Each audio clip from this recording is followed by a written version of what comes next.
Hey, this is Bible Scribe. This is our second video on the subject of tithing. Our first video, we went over different scriptures that people generally, and people meaning lay people as well as pastors, but verses that are used to try to convince people that tithing is something they have to do or should do. And that video went well. This video is now going to be the next step.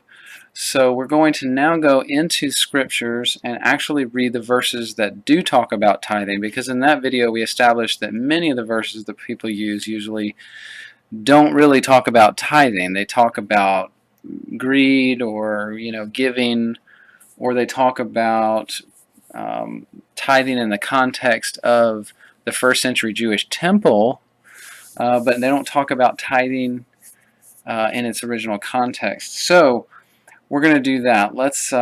I'm using this website that I have on my personal machine. It's for notes, but I've got all my information here. So we're going to go through this. We'll read it together, talk about it, probably go into the scripture a lot here. So biblical teaching on New Testament giving. So this would be, let's see, do I want that? I really wanted, yes, tithing. Okay, so back in the Old Testament, let's start there because that's where God established the tithe. So the first thing in the whole, entire scriptures about tithing is Genesis 14:16 through 20. And it's where Abraham tithes to the king/priest Melchizedek from the spoils of war from Sodom and Gomorrah. Abraham was commanded by God to go into Sodom and Gomorrah, and but then to come back out of it and then wage war against them. And the spoils of that war is what Abraham then takes and tithes 10%. A tithe, the word tithe, by the way, the word tithe means 10%. That's exactly the meaning of the word. It's not a law, it's nothing else. It's a tenth of whatever it is you're talking about. Tithe means tenth in Hebrew. So Abraham brings and gives a tenth of the spoils of the war. So let's just read through Genesis 14:16 through 20 here, and then go further. And he brought back, he meaning Abraham, he brought back all the goods from the spoils of war with the kings of Sodom and Gomorrah. I added that part just to explain, because that's what the reference is. If you read all of chapter 14, that's all it's talking about, is the spoils of this war. And also Abraham brought again his brother Lot and his goods, and the women also the people. Verse 17, and the king of Sodom went out to meet him after his return from the slaughter of Chedorlaomer, and the kings that were with him at the valley of Shaveh, which is the king's dale. And Melchizedek, king of Salem, brought forth bread and wine. He was the priest of the Most High God. And he blessed him and said, Blessed be Abram of the Most High God, possessor of heaven and earth. Possessor of heaven and earth. And blessed be the Most High God, which hath delivered thine enemies into thy hand. And he gave him tithes of all. So this is the first mention of tithes in the scripture. Abraham fought the battle of the Lord, for the Lord, and with trust in the Lord. And God gave the enemies into his hand. And because of that, he tithes of all those spoils. He tithes. He gives 10% to the king Melchizedek, who was the priest of God at this time. And so there you go. That doesn't tell us a lot about the tithe. It just, we acknowledge it's a tenth. And this had to do with a war that was fought under the leadership and guidance of God of heaven. And Abraham obeyed him, and God gave the enemy into his hand, and as a recompense or a blessing to God, or a gratefulness, he gave the tenth back to the Lord through that priest. All right, so then in Leviticus, where the tithing as in the context of the temple and the Israelites is established. So Leviticus chapter 27, tithe of the land and of the herds and flocks. Okay, so I say that for a reason. Let's read verse 30 through 33. And all the tithe, tenth of the land, whether of the seed of the land or of the fruit of the tree, is the Lord's. He's explaining, to start off, he's talking about the land, the seed, and the fruit of the tree. Okay? It is holy unto the Lord, and if a man will at all redeem aught of his tithes, he shall add thereto the fifth part thereof. And concerning the tithe of the herd of the flock, even of whatsoever passeth under the rod, whatsoever passeth under the rod, that means that's an animal. So they would use the rod to, herd animals, all sorts of animals. The tenth shall be holy unto the Lord. He shall not search whether it be good or bad, neither shall he change it. And if he change it at all, then both it and the change thereof shall be holy. It shall not be redeemed. So this is the first establishment of the tithe as a rule or a guidance, a law for the Israelites. And so we need to recognize here, what is the tithe? Is it money? And the fact is it's not. It's the seed of the land, the fruit of the tree, and the livestock, whatsoever passeth under the rod. There's no mention of money. There's no mention of pennies and dimes and nickels, quarters, denarius, whatever. Of course, this is way before denarii. However, this is it. Okay, this is it. It's the harvest. It's the flocks and the herds, and it's the land. That's it. So Numbers kind of, in a way, reiterates Leviticus a lot of times, in a lot of ways, but also can expand on it, and so it kind of goes over these laws again and explains them in more detail. That's what we'll get here. So the tithes, a tenth, given to the Levites by God. Okay? So let's read through here. I'll try to go rather quick here. Behold, I have given the children of Levi all the tenth in Israel for an inheritance, for their service which they serve, even the service of the tabernacle of the congregation. Neither must the children of Israel henceforth come nigh the tabernacle of the congregation, lest they bear sin and die. But the Levites shall do the service of the tabernacle of the congregation, and they shall bear their iniquity. It shall be a statute forever throughout your generations. Among the children of Israel they have no inheritance. This is the Levites. They have no inheritance. But the tithes of the children of Israel, which they offer as a heave offering unto the Lord, I have given to the Levites to inherit. Therefore I have said unto them, among the children of Israel they shall have no inheritance. So he's declaring that as far as the Levites, who are the priests, who serve in the temple, are concerned, that they will not have an inheritance. They will not have land. They will not have flocks and harvest. They will be instead provided for by the tithe from the people of Israel of their herds, their flocks, their harvest. And so that's it. That's what the tithe is. And it was specifically for the Levites because they had no inheritance. All right? I think we could read through all this, but it's explaining more fully in these next few verses how that tithe is supposed to be done, and it's talking about Moses and Aaron and the priests, and so I think it's clear already that what that means. So then in Deuteronomy we have some talk of the tithe, how it is separated for the Levites, the strangers, orphans, and widows. So in this passage he adds to that the tithe can also and should also be used for any guests in the land, or any orphans who would obviously have no way of providing for themselves as children, or for any widows whose husband or the source of their income was gone. So this tenth could also take care of these people in the nation of Israel. We won't read through all of these, but you can. Deuteronomy 14:22-29. But they just reiterate what we said and add to it that it can be used for strangers or orphans or widows. Now, Malachi, we actually went through this in our last video about arguments people make for tithing, because this one does speak about tithing, and it is very specifically about tithing. However, as we mentioned in the last video, Malachi 3:6-12 is talking about a time when the Israelites, the priests in Israel, were robbing from the tithe.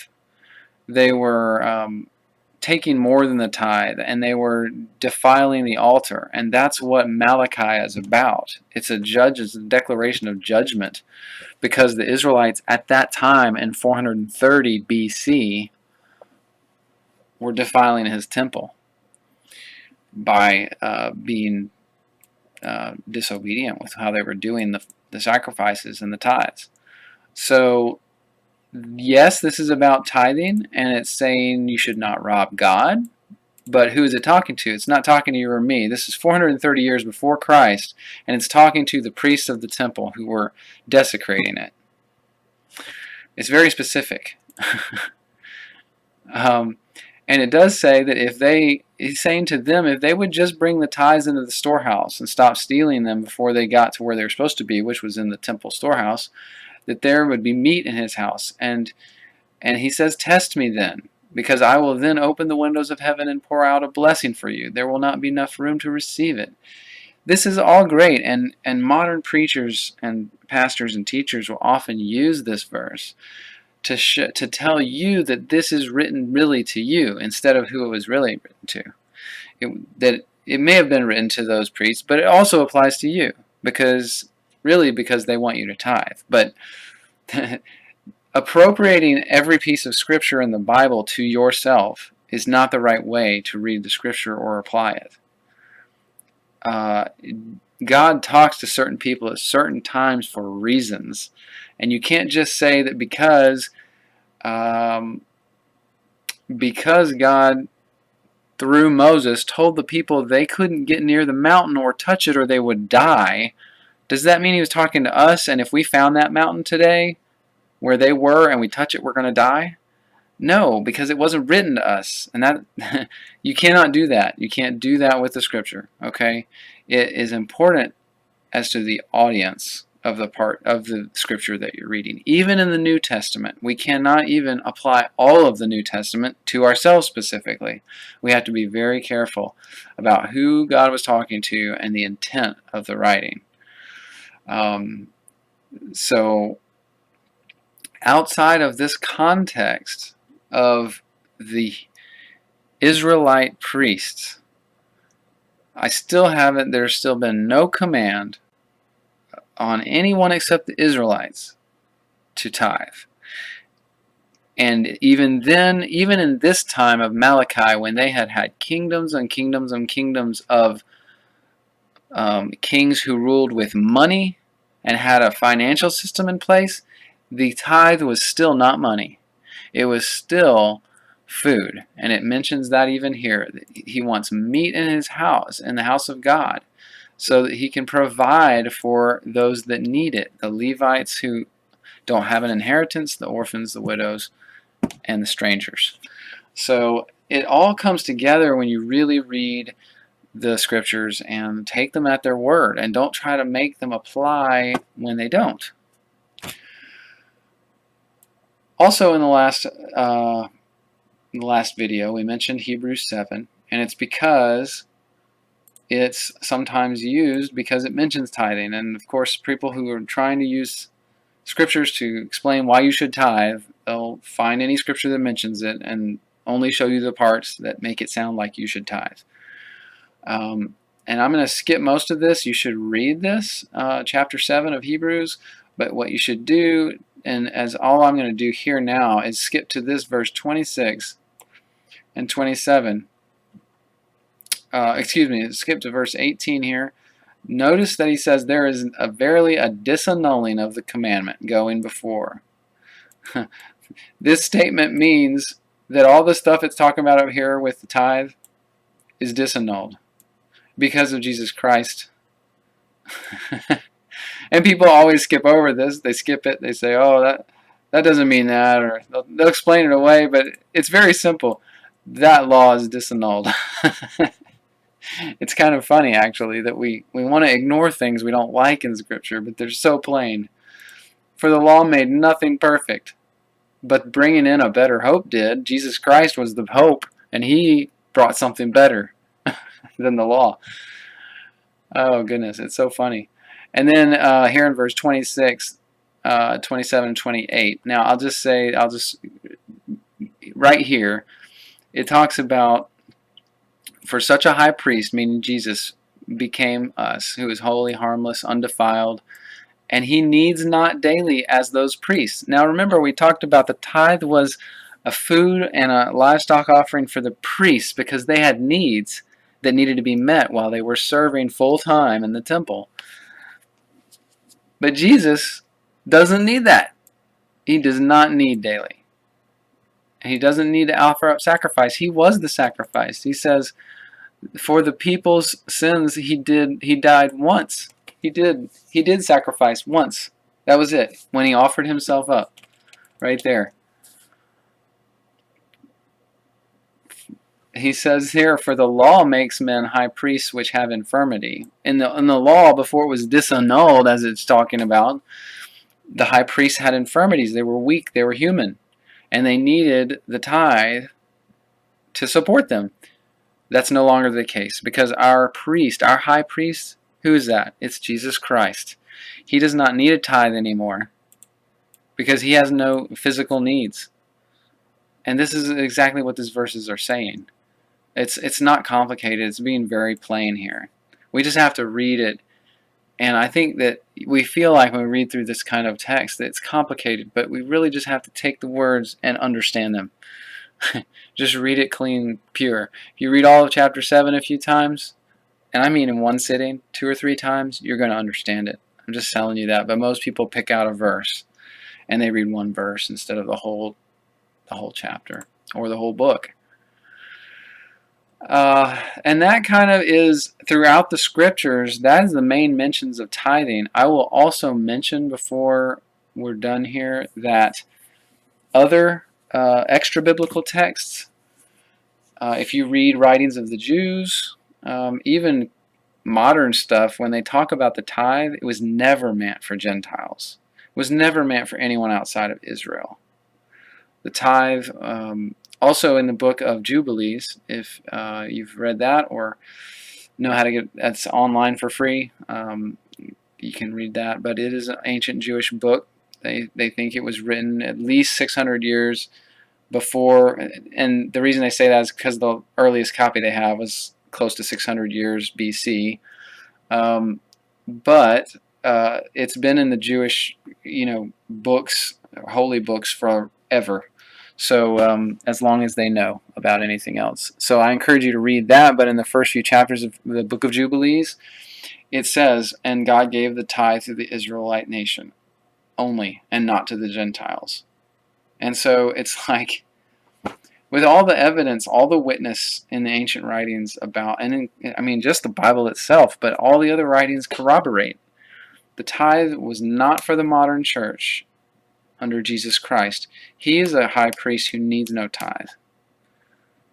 The tithe was food, and it was livestock, and it was for the well-being, the provision of the Levites in the temple. The temple has been destroyed as of 70 A.D. Jesus Christ did it himself, tore it to rubble. And so there's no tithe anymore because there's no temple. And there's no Levites.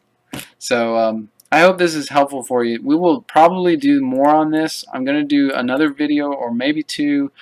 The next video is going to be on the things that the early church fathers wrote about tithing. So right after the time of Jesus, for about 100 years, we're going to look at the things those people wrote about tithing and how they understood it. Right after Jesus, how did they understand tithing?